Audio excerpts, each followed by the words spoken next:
आशुतोष जी, मैं आपके पास एक सवाल लेकर आऊं कि आपने इस पूरे भाषण पर जो मैंने शुरुआत करी थी कि इस पूरे आयोजन को आप कैसे देख रहे हैं, क्योंकि हम लोग की नजर दो बातों में पड़ी। जब उन्होंने कहा कि मैकाले की विरासत को खत्म करना है, उस युग को खत्म करना है, दूसरा राम राज के जरिए विकसित भारत को के संकल्प को साकार करना है। देखिए लक्ष्मण जी, ये सब रेटरिक्स है, नारेबाजी है, इसके अलावा कुछ नहीं है। 2047 तक विकसित भारत बनाना है, लेकिन दिल्ली जो है वो प्रदूषण रहित नहीं हो सकती। पहले तो हम मान सकते थे कि अरविंद केजरीवाल की सरकार थी, वो प्रदूषण हटाने में उनकी कोई दिलचस्पी नहीं थी, लेकिन दिल्ली इस वक्त दुनिया की सबसे प्रदूषित राजधानी है। 11 साल में तो प्रधानमंत्री नरेंद्र मोदी जी बना नहीं पाए उसको प्रदूषण रहित, और हम 2047 में विकसित भारत होने की बात करते हैं। दुनिया के किसी भी राजधानी में चले जाइए, आप वहां आसानी से सांस ले सकते हैं, रह सकते हैं। जितनी गंदगी दिल्ली के अंदर है, जिस तरीके का कैओस दिल्ली के अंदर है, कम से कम इसी को दूर कर देते प्रधानमंत्री जी तो कम से कम मैं मान लेता कि 2047 तक भारत विकसित भारत बन जाएगा। दूसरी बात, देखिए राम राज्य की बात की, राम राज्य की दो परिभाषा है। एक जो गांधी जी ने 27 जुलाई 1937 को हरिजन में लिखा था, और दूसरा जो तुलसीदास ने रामचरितमानस में लिखा है। गांधी जी कहते थे कि मैं रामचंद्र और कृष्ण का रेफरेंस नहीं दे सकता क्योंकि ये लोग ऐतिहासिक पुरुष नहीं है, लेकिन मैं खलीफा अबू बकर और खलीफा उमर का जिक्र कर सकता हूं, जिन्होंने साम्राज्य बनाया और बहुत ही सामान्य सी जिंदगी जी। तो गांधी जी की नजर में राम राज्य अबू बकर और खलीफा अबू उमर के समय की थी। क्या भारतीय जनता पार्टी उनकी इस परिभाषा को मानती है? अगर मानती है तो विजय शर्मा जी भी बता दें। दूसरी बात, तुलसीदास जी ने क्या कहा है? दैहिक दैविक इशारा कर रहे हैं, तैयार हैं बताने के लिए। राम राज्य कही काहू व्यापा, सबनर करहि परस्पर प्रीति, चलत स्वधर्म निरत श्रुत नीति। क्या प्रीति की बात की जाती? परस्पर प्रीति की बात। यहां तो एक दूसरे के प्रति नफरत की बात की जाती है। कोई रेफरेंस नहीं होगा जहां मुसलमानों के खिलाफ नफरत फैलाने की बात नहीं की जाती है। तो किस राम राज्य की बात हम करते हैं? और मैकाले की जहां तक बात है, अरे अभी विजय शर्मा जी ने ही कहा, जापान में जापानी, फ्रांस में फ्रांसीसी, जर्मन में जर्मनी, नेदरलैंड में वहां की भाषा, इंग्लैंड में अंग्रेजी भाषा। तो हिंदुस्तान में हिंदुस्तानी होनी चाहिए ना। 11 साल हो गए, क्यों नहीं अंग्रेजी व प्रतिबंध लगा? ये जो तर्क दिए जाते ना, अंग्रेजी है तो अंग्रेजी, ये सुविधाजनक तर्क हैं। कायदे से इस देश के अंदर हर वो व्यक्ति जो कोट पैंट टाई लगाता है वो अंग्रेजियत का शिकार है। इस देश की जो मात्र परिधान है वो धोती कुर्ता सबको पहनना चाहिए। क्यों नहीं इस पर जोर दिया गया? अगर आपको वाकई में इस देश को भारतीयता की करना है तो भारतीय परिधान की बात करिए, भारतीय खान पान की बात करिए, भारतीय भाषा की बात करिए। नारेबाजी तो कोई भी कर सकता, करने दीजिए नारेबाजी। हम नारेबाजी तो सुन रहे इतने सालों से। एक झटके में अंग्रेजी हटाइए अगर आप वाकई में इस देश को अंग्रेजियत से मुक्त करना चाहते। अंग्रेजी चलेगी और अंग्रेजियत से आप छुटकारा पाने की कोशिश करिए। ये कैसे संभव है? यह असंभव सी बात है। जिस दिन आप अंग्रेजी हटाएंगे उस दिन इस देश के लोगों को अपनी भाषा के प्रति प्रेम होगा और हम आपस में देख लेंगे। लेकिन अंग्रेजी चलती रहेगी क्योंकि जो अंग्रेजी वाले लोग हैं उनके अंदर श्रेष्ठता का बोध है। भारतीय जनता पार्टी के तमाम बड़े नेताओं के बच्चे कोई हिंदी मीडियम में नहीं पढ़ता, सब अंग्रेजी मीडियम में पढ़ते हैं। सब वही क्रिश्चियंस, जो कोई सेंट जेवियर से पढ़ेगा, कोई सेंट जोसेफ में पढ़ेगा, कोई फलाने जगह पढ़े, कोई ढिमकाने जगह। गरीबों के बच्चे जरूर हिंदी भाषा में पढ़े।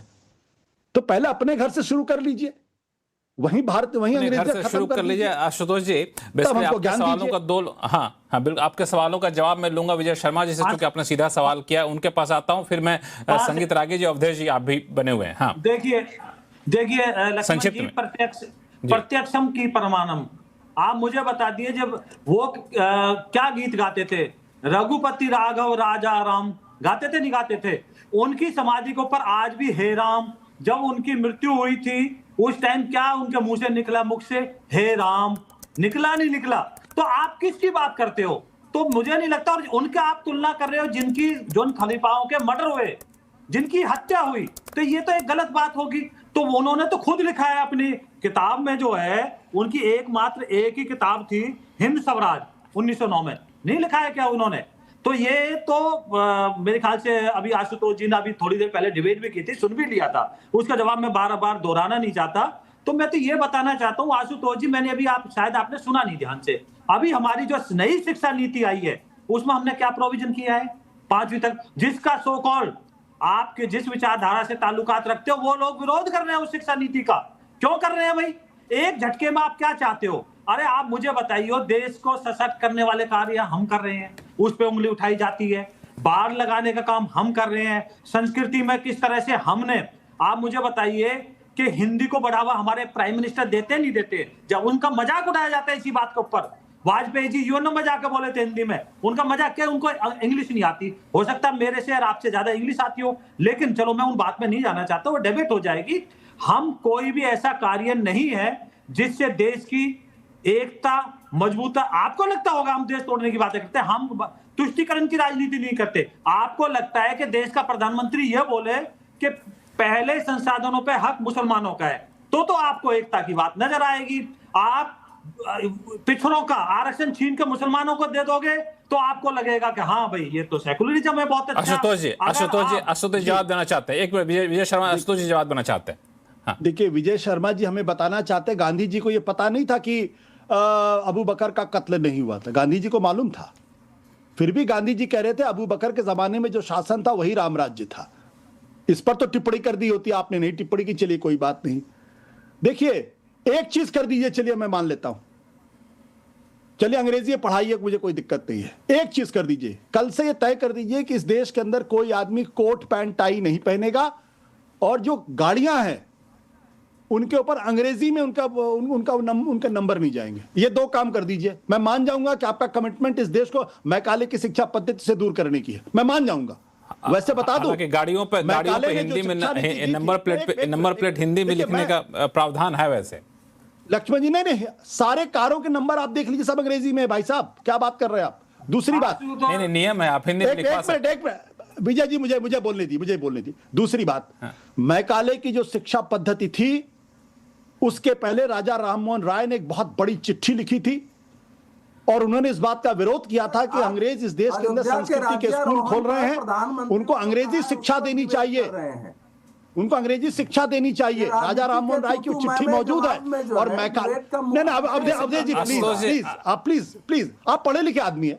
राजा राममोहन राय ने पढ़े लिखे तो हम लोग भी बोलने के लिए बैठे हुए हैं ना। अरे भाई मुझे बोलने दीजिए ना, जब आपका नंबर आएगा तो आप बोलिएगा। 22 मिनट से बैठे हुए हैं ये दो। अरे भाई तो ये शिकायत आप लक्ष्मण जी से करिए। 25 मिनट से बैठे, शिकायत आप लक्ष्मण जी से करिए। एक ही साथ सबको तो नहीं बोलने दिया सकता ना अवधेश जी, एक ही साथ सबको नहीं बोलने दिया जा सकता। नहीं अवधेश जी, आप शो खत्म होने के बाद टाइम देगा, सबको बराबर टाइम मिलेगा, थोड़ा सा आगे पीछे मिलता है, सबको बराबर टाइम मिलेगा निश्चिंत। लक्ष्मण जी 30 सेकंड। हमारे बहुत सारे दर्शक शायद इस बात को नहीं जानते कि जो राजा राममोहन राय, जिन्होंने इस देश के अंदर पुनर्जागरण भारतीय राष्ट्रवाद का अलख जगाया, उन्होंने जब अंग्रेजों ने संस्कृत का स्कूल खोला तो उन्होंने कहा कि यह देश को गर्त में डालने की कोशिश की जा रही है। दरअसल इस देश को अंग्रेजी शिक्षा की जरूरत है, विज्ञान की जरूरत है। और मैकाले ने उस चिट्ठी को आधार बना के नीति बनाई थी। कहना बहुत आसान, थोड़ा पढ़ना लिखना चाहिए हम लोगों को। या तो राजा राममोहन राय, आशुतोष जी एक मिनट आता है, अवधेश जी कुछ बोलना चाह रहे थे, बीच में उनको रोक दिया था। अवधेश जी सॉरी, मेरे ख्याल से आशुतोष जी, मैं आ रहा हूँ विजय शर्मा जी आपके पास आऊंगा। विजय शर्मा, हाँ अवधेश जी को बोलने दिया जाए। देखिए मेरा केवल ये कहना है कि आज जो भारत के एक सांस्कृतिक पुनर्जागरण के रूप में और 5 वर्षों की उस विध्वंस के ऊपर जो एक ध्वजारोहण हुआ है, उस ध्वजारोहण पर जो प्रधानमंत्री जी ने भाषण दिया है 2047 के विकसित भारत का स्वरूप, हम उस पर डिबेट कर रहे हैं। और उसमें बाकी दुनिया की सारी समस्याएं कि अंग्रेजी जानी चाहिए, बिल्कुल जानी चाहिए, लेकिन ये तो तमिलनाडु की सरकार को बताइए ना कि सरकार कर रही है कि आप क्षेत्रीय तमिल भाषा में मैं किताब उपलब्ध कराता हूं, अनुवाद कराता हूं। मेडिकल इंजीनियरिंग पढ़ाइए, उड़िया भाषा में पढ़ाइए। नई शिक्षा नीति में संपूर्ण जो है, जो पेशेवर शिक्षा है, जो तकनीकी शिक्षा है, मेडिकल शिक्षा है, उसको आप अपनी क्षेत्रीय भाषा में पढ़ाइए। भारत की एक भाषा सीखिए ताकि देश में भाषाई एकता का हो। ये पूरा का पूरा उसमें है। और उसको अगर दूसरी सरकारें नहीं स्वीकार कर रही है, कभी उसकी आलोचना तो हुई नहीं, किसी ने बोला नहीं है कि तमिलनाडु की सरकार कैसे बढ़ा रही है, तो मैं उस पर अभी नहीं जाऊंगा। देखिए, उसमें अगर जाऊंगा तो ये डिबेट आपका डेविएट हो जाएगा, उस पर काफी कुछ हो इस पे चुका है। आपको नहीं अब डिबेट पे ही जाइए। हाँ, डिबेट के मुद्दे पे हाँ, जाइए। मैं डिबेट पर जा रहा हूं हाँ, कि जो आज प्रधानमंत्री ने क्या कहा है। प्रधानमंत्री ने ये कहा है कि ये जो ध्वजारोहण है, ये इसलिए अद्वितीय और अलौकिक क्षण है कि ये धर्म ध्वजा केवल ध्वज का एक ध्वज नहीं है, ये भारतीय सभ्यता के पुनर्जागरण की ध्वजा है। और अयोध्या वह भूमि है जहां आदर्श आचरण में परिवर्तित होते हैं। और वहां से उन्होंने बताया है कि भारत को वर्ष 2047 तक विकसित बनाने के लक्ष्य जो है वो यहीं से निकलेगा, क्योंकि हमको अपने भीतर राम को जगाना होगा। तब उन्होंने कहा है कि ये जो मैकाले ने आज से 190 साल पहले एक गुलामी की मानसिकता हमारे अंदर डाली थी, जिसने राम को ही नकार दिया, काल्पनिक बता दिया, तो 10 साल का हम बिल्कुल एक ऐसी स्थिति बनाए कि 10 साल में उस मानसिकता से बाहर निकले कि सब कुछ अंग्रेजियत में है, सब कुछ अंग्रेजी में है। और ये उन्होंने आज कहा है वहां से, तो उसीलिए कहा है। और लास्ट जो उनकी पंक्ति थी इस मामले में कि विकसित भारत की यात्रा को गति देने के लिए हमें एक ऐसे रथ की आवश्यकता है जिसके पहिए वीरता और धैर्य हो, जिसका ध्वज सत्य और परम आचरण हो, जिसके घोड़े शक्ति, विवेक, संयम एवं परोपकार हो, जिसकी लगाम क्षमा, करुणा और समता हो।